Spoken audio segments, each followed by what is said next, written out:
Excellente soirée à toutes et à tous et bienvenue à ces bulletins d'information à la présentation Patrick Nilidinde et tout de suite les titres. 7 mois après la visite officielle qu'a effectuée le président de la République Paul Kagame à Barbade, les plus hautes autorités de cet État sont en visite au Rwanda et ce jeudi, elles ont été reçues au village Urugwiro par le chef de l'État Paul Kagame. Ce jeudi, la première dame du pays, Madame Jeannette Kagame, qui est par ailleurs la dirigeante du forum Unity Club, a participé aux 15e rencontres de ce forum avec comme thème « Je suis rwandais, le concept de notre existence ».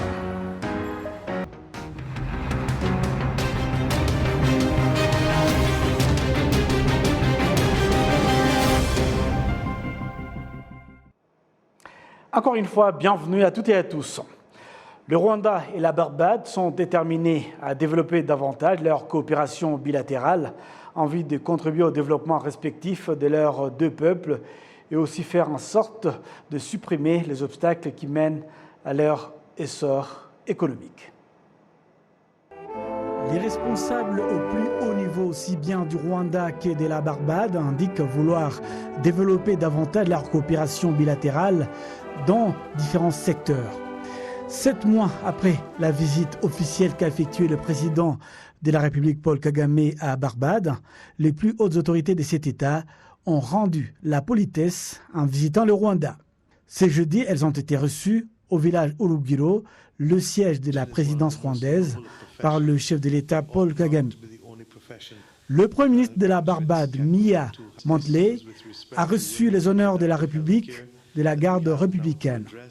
Les deux États sont d'une superficie minime, mais leurs dirigeants ont de grandes ambitions pour leurs pays respectifs et s'efforcent d'être de large esprit et attentifs à ce qui se passe dans le monde. Pour le Premier ministre de la Barbade, la technologie est la réponse aux problèmes que l'Afrique partage avec les Caraïbes, qui sont basés sur les vestiges du colonialisme et des différents problèmes de changement climatique. Je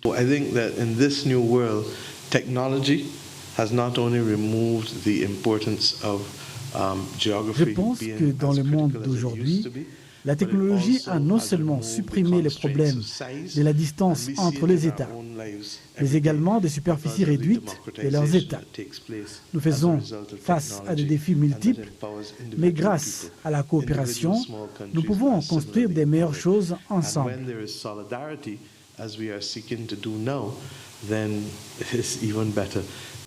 Concernant la superficie des deux États, le président Kagame a indiqué que bien que cela soit une réalité, les peuples de ces deux pays ont une vision et un esprit large face au monde.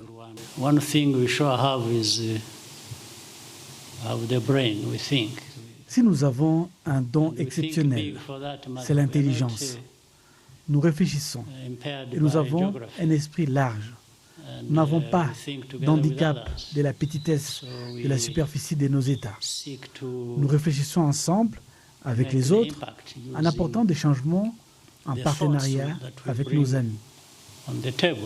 Le Rwanda et la Barbade ont signé des accords de coopération dans divers secteurs tels que l'aviation, la médecine et le développement des vaccins, le sport, la technologie et bien d'autres.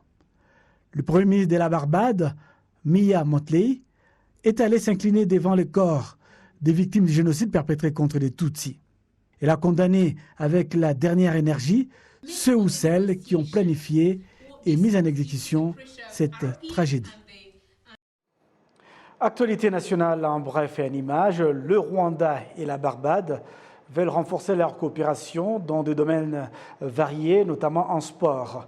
Parmi les sports qui vont être privilégiés dans cette coopération, il y a le jeu dénommé Road Tennis, qui est populaire dans le monde. C'est un jeu similaire au tennis de table, mais la particularité de ce tennis est qu'il se joue en pleine rue et ne nécessite pas d'infrastructures importantes. Le président de la République, Paul Kagame, avait été séduit par cette pratique. Il y est joué pour la première fois lors de sa visite à la Barbade en avril de cette année. La ministre des Sports du Rwanda, Madame Aurore Munyangaju Mimosa, affirme que promouvoir ce jeu au Rwanda ne sera pas difficile car il ne nécessite pas d'infrastructures importantes. Neil Murrell, directeur des sports à la Barbade, affirme que la visite du président Paul Kagame à Barbade en avril de cette année était donc le déclencheur de la coopération entre les deux pays dans le domaine du développement du road tennis et des sports en général. Après l'ouverture du Road Tennis Game, la délégation de la Barbade, conduite par la ministre des Affaires étrangères du Commerce international, Kerry Simwood, a visité le Cricket Stadium de Garanga, c'est en district de Kichukiro, et a apprécié qu'il soit au niveau international. La délégation a également visité l'Université des technologies Carnegie Mellon, située à Masoro, ici dans la ville de Kigali.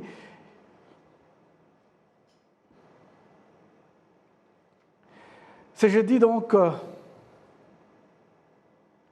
la suite de ce journal, c'est jeudi la première dame du pays, Madame Jeannette Kagame, qui est par ailleurs la dirigeante du forum Unity Club, a participé à la 15e rencontre de ce forum. Le thème de ce forum est « Je suis rwandais, le concept de notre existence ». Comme cela a été indiqué lors de l'Assemblée générale de ce forum, les membres se sont réjouis des différentes réalisations de ce forum au cours de l'exercice 2021-2022, notamment avec la sensibilisation du concept de la rwandité dans les universités et instituts supérieurs du pays, des activités liées à la prise en charge des Mwaza, de projets de prise en charge des enfants orphelins à Kanemge, des recherches menées et bien d'autres activités. Au cours de l'exercice 2022-2024, 178 activités supplémentaires sont prévues au programme, mais en privilégiant les bonnes interactions avec les partenaires. Au cours de cette présente retraite, les membres du Forum Unity Club ont participé à des échanges portant sur le thème « Je suis un Rwandais, l'idée principale de notre existence ». 3 sujets principaux ont été abordés, à savoir l'intégrité des Rwandais dans leur culture et l'histoire, l'unité de l'école et de la communauté dans le renforcement des valeurs rwandaises et le renforcement de la culture des dialogues entre les anciens et les jeunes. La vice-présidente de ces forums, Mme Kaïsile Solange, affirme que chaque membre devrait donner la priorité à toujours être un exemple au sein de la société. Ces forums regroupent une communauté de dirigeants actuels et passés du gouvernement et leurs conjoints. 7 nouveaux membres ont été accueillis au cours de ce forum. L'Office rwandais du développement de l'agriculture et de l'élevage, RAB en sigle et en anglais, a procédé ce jeudi au lancement du projet dénommé Désira, qui a donc visé à collecter à travers tout le territoire national toutes les informations relevant du domaine foncier afin qu'elles soient informatisées, afin d'aider les agriculteurs à connaître la quantité d'engrais à utiliser et les semences propices à chaque région. Le détail avec Assim Issouf. Un peu partout sur le territoire national, les agriculteurs indiquent avoir le problème de connaître les semences qui conviennent au sol de leur région ou utilisent des engrais chimiques ou du compost sans savoir la quantité qu'il faut, ce qui entraîne une perte de production agricole. Pour trouver des solutions à ce problème, l'Office rwandais de développement de l'agriculture et l'élevage RAB a procédé ce jeudi au lancement du projet dénommé Désira, dont la mission est de collecter toutes les informations relatives au sol et aux cultures afin de les informatiser et puis les archiver pour qu'elles puissent aider les agriculteurs à connaître l'état du sol de chaque région et les semences qui lui conviennent afin d'accroître la production.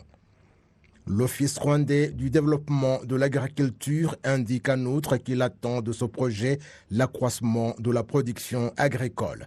Ce projet est financé par l'Union européenne et le gouvernement de la Suède et certains pays d'Afrique de l'Est pourront s'en inspirer. L'expert du Centre de recherche sur l'élevage au Kenya, le docteur John Reka, indique que ce projet va également aider à faire face au changement climatique. En 2020, le Rwanda avait initié le projet dénommé Rwasisi qui a aidé le gouvernement à collecter 7000 échantillons de sol dans environ 3000 zones du pays et sont maintenant à l'étude. Le projet Désira va donc informatiser toutes les informations relatives à ces échantillons.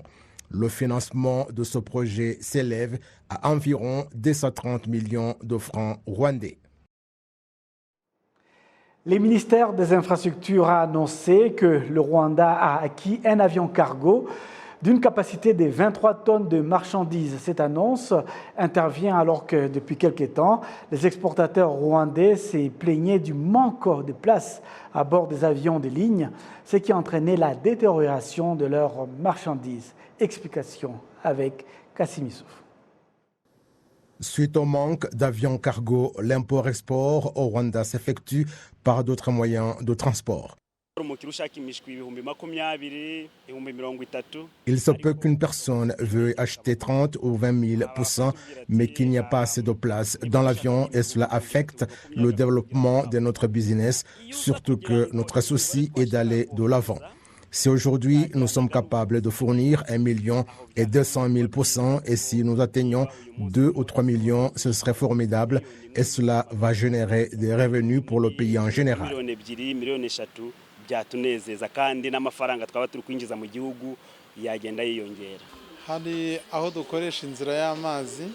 Il y a où nous utilisons la voie maritime ou aérienne. Les dirigeants de notre pays élargissent notre capacité en agrandissant notamment les aéroports et on voit que différentes sociétés transitent par Kanombe. C'est là une solution et on est confiant que l'on trouvera davantage de solutions. Partout où va Rwandair, il embarque nos marchandises, tout comme d'autres sociétés de transport aérien. Marie-Ange Claudine Ingabire est exportatrice d'avocats. Elle indique que lorsque ses fruits manquent de place au bord d'un avion de ligne commerciale, elle subit des dommages.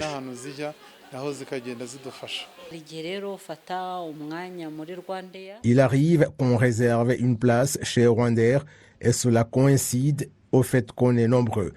Alors, on se dirige vers Ethiopian Airlines et il faut faire la réservation une semaine avant et parfois, le moment venu, en raison de différentes circonstances, nos produits ne sont pas transportés. Mais parce que nous pensons que l'avion sera disponible, nous continuons à faire patienter nos clients. Le ministre des Infrastructures, le Dr Nsabimana Ernest, indique que le Rwanda a trouvé la solution à ce problème en acquérant un avion cargo.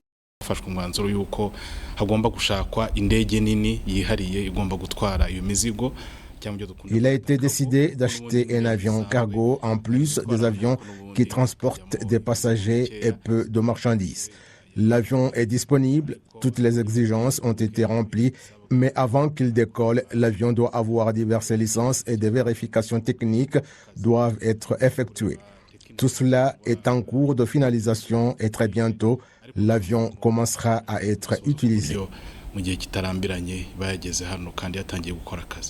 Les chiffres de l'Institut rwandais des statistiques révèlent que l'utilisation du transport aérien par rapport au mois de septembre 2022, les importations du Rwanda étaient évaluées à 84,30 millions de dollars américains, soit environ 84 milliards de francs rwandais.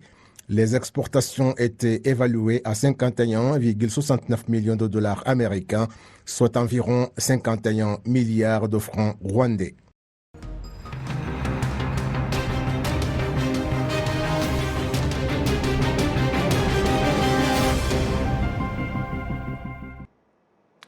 C'est donc avec ce rappel des titres que nous avons bouclé complètement ce bulletin d'information au nom de toute l'équipe qui m'a accompagné tout au long de ce journal. Je vous souhaite de passer une excellente nuit en notre compagnie.